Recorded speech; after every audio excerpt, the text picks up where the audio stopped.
Bienvenue sur la construction du réseau de Wessenheim et de son extension. Deuxième partie de la vidéo que j'ai faite ce matin sur les normes, pour pouvoir faire quelques petites précisions que je n'avais pas mises dans la vidéo de ce matin, un peu volontairement d'ailleurs, pour éviter de faire un truc trop long et trop chevelu. Mais je voudrais quand même revenir un petit peu sur la norme P87. Le P87, donc le Proto 87, qui est une norme FinScale, est un postulat, effectivement, essentiellement dirigé sur les problématiques de la voie et les problématiques des organes de roulement, c'est-à-dire les essieux, la hauteur des boudins, la largeur des boudins, etc. C'est une norme qui est très intéressante d'un point de vue de maquettiste, de modéliste maquettiste, parce qu'effectivement, on reproduit à l'échelle ce qui est un petit peu le mantra, normalement, du modélisme. Là où moi, à titre personnel, je suis beaucoup plus réticent et dubitatif vis-à-vis de cette norme, c'est sur son utilisation pour des réseaux destinés à l'exploitation, c'est-à-dire des grands réseaux, comme ce que je suis en train de faire actuellement avec le réseau de Wessenheim.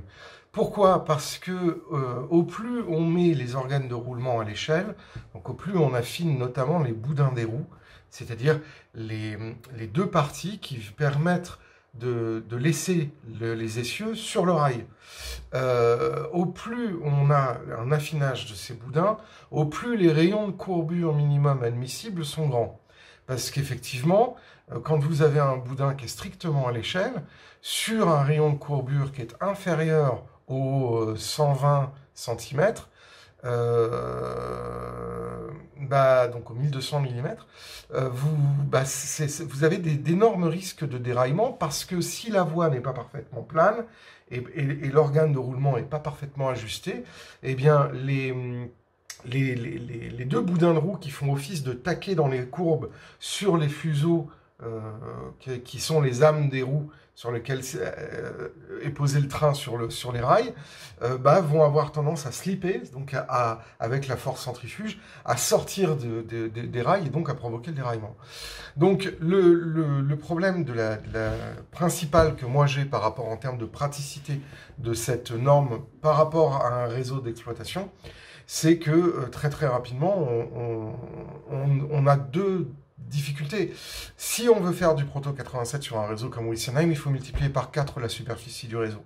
Parce que la moindre rampe, au lieu de faire 700 mm, elle doit faire au minimum 1200 mm de rayon.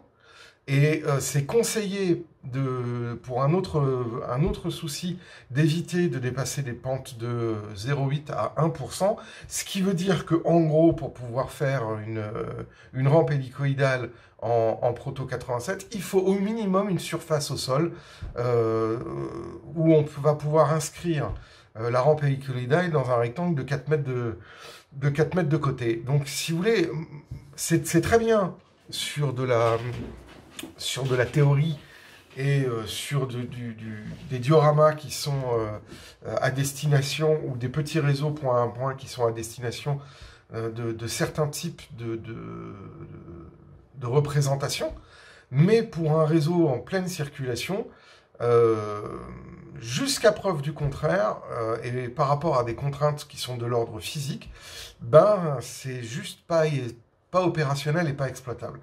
Donc voilà, je voulais faire un petit peu cette précision-là, parce que moi je ne suis pas en train d'antagoniser en disant « Ah mon Dieu, il faut absolument arriver au FinScale sur les organes de roulement et sur la voie ». Non, je pense que on est venu de très loin, parce qu'effectivement la norme NEM sur du code 100 qui essayait de rationaliser dans les années 80 l'ensemble des constructeurs et de faire quelque chose qui, à un moment donné, soit un compromis possible entre les problématiques d'exploitation, les problématiques de fiabilité et les modélistes, qui ont abouti au RP25 aux États-Unis et au NEM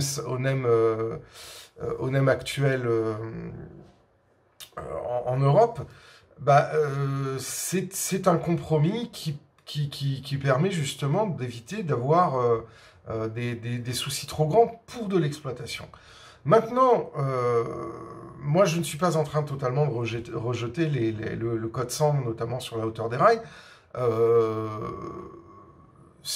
la grande majorité des réseaux qui fonctionnent et qui sont opérationnels sont en code 100. Et moi, ça ne me pose pas de problème. Maintenant, c'est sûr que au plus on affine le matériel, au plus on a aussi envie, à un moment donné, d'affiner un petit peu les rails et les organes de roulement, parce que les roues coupe pizza, c'est pas joli, quoi. Mais, d'un point de vue strictement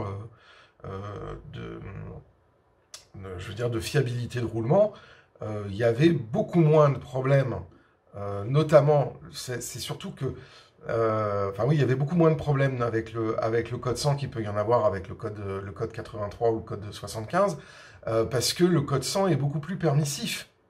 Vous pouvez avoir une géométrie de voie un peu foireuse, tout va passer dessus parce que les essieux vont rester sur l'écartement des rails et vont pas bouger. Il faut vraiment avoir installé sa voie comme un bourrin pour avoir des déraillements avec du code 100, c'est sûr.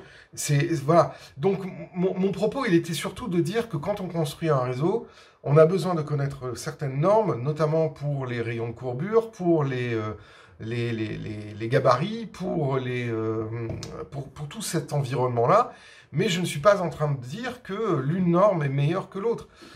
Par contre, il est vrai, et c'est le propos de cette vidéo, le Proto 87, pour moi, est une très très belle idée pour du diorama, pour certains types de réseaux à circulation lente. Je pense à des embranchements privés, je pense à des petits réseaux point à point, etc. Pour un réseau de Witsenheim, c'est impraticable. Comme la construction des aiguilles personnelles, c'est-à-dire qu'au lieu d'acheter des aiguilles de commerce, on les monte. Moi, j'ai essayé et je me suis rendu à l'évidence que c'était impraticable parce que quand j'ai 280 mètres de voie, je vais pas me taper la tête à mettre comment ça s'appelle, du tire-phonage sur des appareils de voie complexes comme des TJD ou des aiguillages triples parce que d'un point de vue opérationnel, c'est pas faisable. Si demain, il y a un constructeur qui me propose des appareils de voie déjà construits à un prix raisonnable, en topologie SNCF 1961 ou encore mieux, en topologie réseau ancien déjà construit, là, ok, il n'y a pas de problème, j'irai sur de la norme un peu plus fine. Mais sinon, c'est pas possible. Donc moi, je me contente effectivement des appareils de voie PECO qui ont la qualité d'être opérationnels et facilement facile à mettre en œuvre, mais je n'irai pas plus bas, et voilà, c'est la fin de la parenthèse par rapport à ça. Mais j'ai beaucoup de respect pour les gens qui font du kit laiton, qui font du comment ça s'appelle, du P87.